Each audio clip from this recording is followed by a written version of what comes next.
NDA संसदीय दल का नेता चुने जाने के बाद राष्ट्रपति द्रौपदी मुर्मू से मिले नरेंद्र मोदी। राष्ट्रपति द्रौपदी मुर्मू ने पीएम मोदी को दिया नई सरकार बनाने का न्योता। 9 जून को शपथ ग्रहण। राष्ट्रपति आवास पर नरेंद्र मोदी और राष्ट्रपति द्रौपदी की दिखी आत्मीयता की तस्वीर। नरेंद्र मोदी को राष्ट्रपति द्रौपदी मुर्मू ने खिलाया दही। नरेंद्र मोदी ने देशवासियों का जताया आभार। कहा 18वीं लोकसभा को नई ऊर्जा का प्रतीक, सपनों को साकार करने का अहम पड़ाव। तीसरे कार्यकाल को लेकर नरेंद्र मोदी ने जताई प्रतिबद्धता। कहा 2 कार्यकाल में देश तेजी से बढ़ा है, 5 साल के कार्यकाल में उसी गति से बढ़ेंगे आगे। देशवासियों को भरोसा देते हुए बोले नरेंद्र मोदी। कहा समस्याओं के बीच देश हित पहले, देश की आशा और आकांक्षाओं को समर्पण भाव से करेंगे पूरा। एनडीए संसदीय दल के नेता चुने गए नरेंद्र मोदी। सर्वसम्मति से प्रस्ताव पास। 3.0 मोदी सरकार पर लगी मुहर। पीएम मोदी ने एनडीए संसदीय दल का नेता चुने जाने और तीसरी बार प्रधानमंत्री पद के लिए मौका दिए जाने पर बीजेपी और सहयोगी दलों का जताया आभार। कहा एनडीए ने मुझे नया दायित्व दिया है। मोदी ने करोड़ों कार्यकर्ताओं के प्रति व्यक्त की कृतज्ञता। कहा कार्यकर्ताओं के पुरुषार्थ को नमन करता हूं। प्रधानमंत्री मोदी ने कहा राष्ट्र प्रथम की भावना से पूर्ण गठबंधन है। एनडीए राष्ट्र प्रथम की भावना का समूह है। मोदी ने योजनाओं के बारे में भी किया जिक्र। कहा गरीबों के कल्याण एनडीए का मकसद, जारी रहेगा विकास कार्य। प्रधानमंत्री मोदी ने कहा हम विकास का नया अध्याय लिखेंगे। विकास के साथ हम बदलाव चाहने वाले हैं। देखिए हम विकास का नया अध्याय लिखेंगे, गुड गवर्नेंस का नया अध्याय लिखेंगे, जनता जनार्दन की भागीदारी का नया अध्याय लिखेंगे और सब मिलकर के विकसित भारत के सपने को साकार करके रहेंगे। मोदी ने विपक्ष पर साधा निशाना। कहा गठबंधन वाले तकनीक के विरोधी हैं, सोच उनकी बहुत पीछे है। मोदी ने ईवीएम को लेकर भी विपक्ष पर कसा तंज। कहा इस बार ईवीएम ने विपक्ष को चुप कराया। अब 5 साल तक ईवीएम सुनाई नहीं देगा। और मैं मानता हूं कि ये आशा करता हूं कि 5 साल तो अब ईवीएम शायद मुझे नहीं सुनाई देगा। प्रधानमंत्री मोदी ने कांग्रेस नेताओं पर साधा निशाना। कहा मैं दुनिया में ढोल पीट रहा हूं कि भारत मदर ऑफ डेमोक्रेसी है। ये दुनिया में जाकर बता रहे हैं हमारे देश में डेमोक्रेसी जैसा कुछ नहीं है। मोदी ने विपक्ष पर कसा तंज। कहा पिछले 10 सालों में debate, participation, quality of debate वो मिस कर रहा था। अब नए सदन में ये कमी नहीं खलेगी। प्रधानमंत्री मोदी ने अपने साथियों को दी नसीहत। कहा सदन में हमारे साथी राष्ट्रहित की नीयत के साथ आएंगे, भले वो विपक्ष में बैठे होंगे। प्रधानमंत्री मोदी ने की एनडीए की सरकार। कहा देश को आज के वातावरण में सिर्फ और सिर्फ एनडीए पर ही भरोसा। प्रधानमंत्री मोदी ने ट्रेलर वाले बयान का भी किया जिक्र। कहा 10 वर्ष हमने जो काम किया है वो तो ट्रेलर है, वो चुनावी बयान नहीं था, ये कमिटमेंट है। संसद में एनडीए की बैठक के दौरान प्रधानमंत्री मोदी ने संविधान को किया नमन, सभी का किया अभिवादन। राजनाथ सिंह ने संसदीय दल के नेता के लिए प्रधानमंत्री मोदी के नाम का रखा था प्रस्ताव। सभी नेताओं ने एक सुर में प्रधानमंत्री को चुना अपना नेता। एनडीए के संसदीय दल के नेता व लोकसभा के नेता के रूप में माननीय नरेंद्र मोदी जी के नाम का प्रस्ताव करता हूं। अमित शाह ने राजनाथ सिंह के प्रस्ताव का किया समर्थन। कहा 60 सालों के इतिहास में प्रधानमंत्री मोदी पहली बार 3 टर्म लगातार बनने जा रहे हैं प्रधानमंत्री। एक ऐतिहासिक फैसला है कि 60 साल के बाद तीसरी बार कोई व्यक्ति लगातार प्रधानमंत्री बनने जा रहा है, वो हमारे नेता नरेंद्र मोदी है। चंद्रबाबू नायडू और नीतीश कुमार सहित तमाम नेताओं ने मोदी को संसदीय दल का नेता चुने जाने का किया अनुमोदन।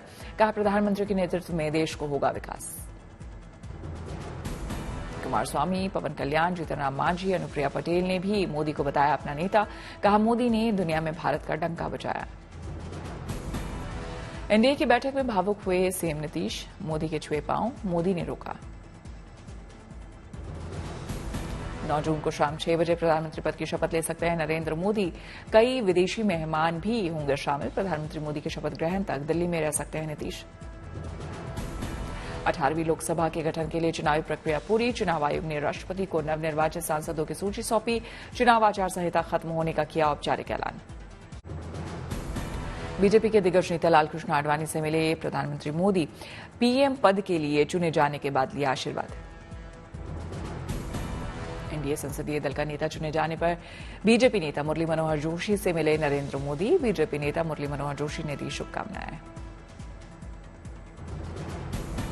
पूर्व राष्ट्रपति रामनाथ कोविंद से भी मिले प्रधानमंत्री मोदी। रामनाथ कोविंद ने मिठाई खिलाकर किया स्वागत।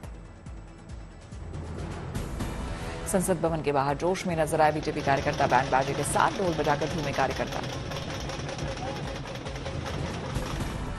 केंद्र में एनडीए की लगातार तीसरी जीत से उल्लास में बीजेपी कार्यकर्ता। नरेंद्र मोदी के एनडीए संसदीय दल के नेता चुने जाने की खुशी में बीजेपी दफ्तर में मनाया गया जश्न।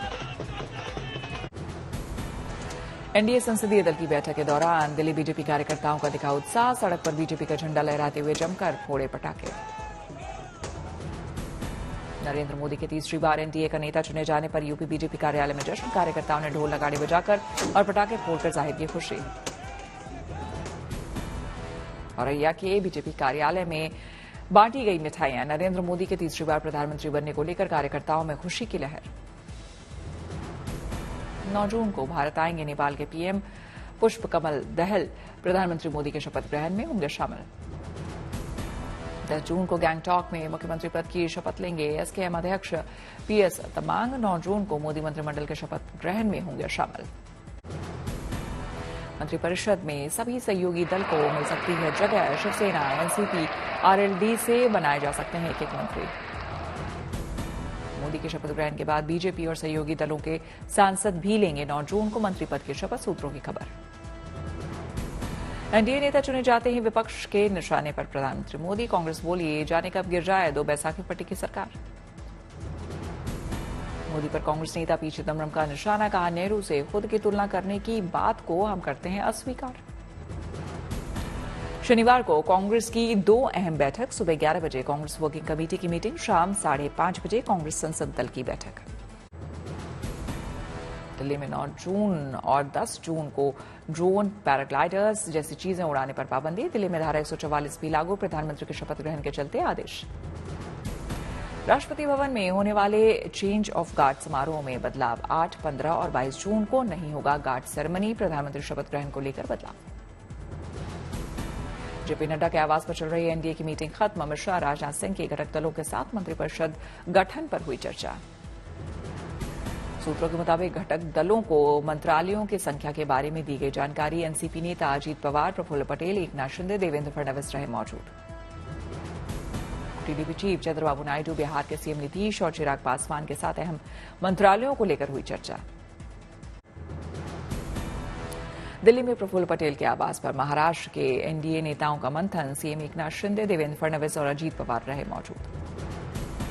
महाराष्ट्र में लोकसभा चुनाव के नतीजों को लेकर हुई चर्चा। आगामी विधानसभा चुनाव पर मंथन।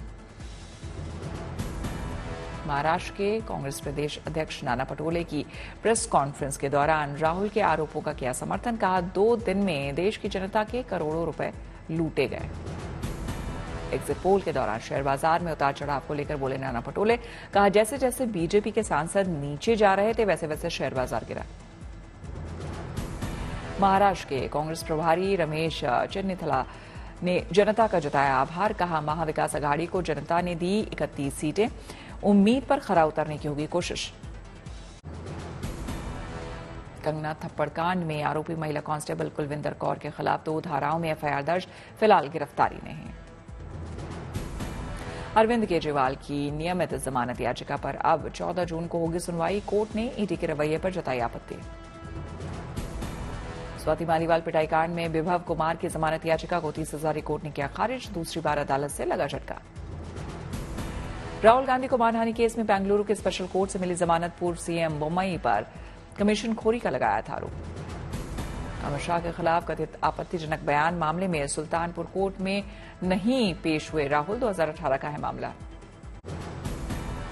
कांग्रेस नेता जयराम रमेश ने बीजेपी पर साधा निशाना। कहा 2024 का चुनाव नरेंद्र मोदी के लिए प्रचंड हार है। जयराम रमेश ने नरेंद्र मोदी को बताया 1/3 प्रधानमंत्री। बोले नरेंद्र, नायडू, नीतीश नहीं चला पाएंगे गठबंधन। एनसी नेता फारूक अब्दुल्ला ने बीजेपी पर कसा तंज। बोले जनता ने फैसला सुनाकर दिखाई ताकत, इस बार विपक्ष होगा मजबूत। एनडीए की हिस्सेदारी को लेकर बोले कांग्रेस नेता कमलनाथ, कहा यह मोदी सरकार नहीं, एनडीए सरकार। नीतीश, नायडू नहीं बैठने वाले घर। यूपी कांग्रेस प्रदेश अध्यक्ष अजय राय, इंडिया गठबंधन कार्यकर्ताओं का किया धन्यवाद। कहा यूपी में ताकतवर हुई कांग्रेस पार्टी। अयोध्या हनुमानगढ़ी में 10 जुलाई तक नहीं होंगे वीआईपी दर्शन। हनुमानगढ़ी में भी सुगम दर्शन के लिए निकास द्वार को किया जा रहा चौड़ा। हरियाणा के सीएम नायब सैनी ने बांटे लाभार्थियों को हैप्पी कार्ड। करीब 84 लाख परिवार को मिलेगा लाभ। हैप्पी कार्ड के जरिए हर व्यक्ति 1000 किलोमीटर तक फ्री बस यात्रा कर पाएगा। लाभार्थी इस योजना के लाभ से काफी खुश नजर आए। गांधीनगर के राष्ट्रीय रक्षा विश्वविद्यालय ने महत्वपूर्ण समझौता ज्ञापन पर किया हस्ताक्षर। आरआरयू और रानी सर्विस के बीच हुआ करार। उड़ीसा के मयूरभंज के गांव में भटके हाथियों का दिखा झुंड। ग्रामीणों ने भटके हाथियों को जंगल में खदेड़ा।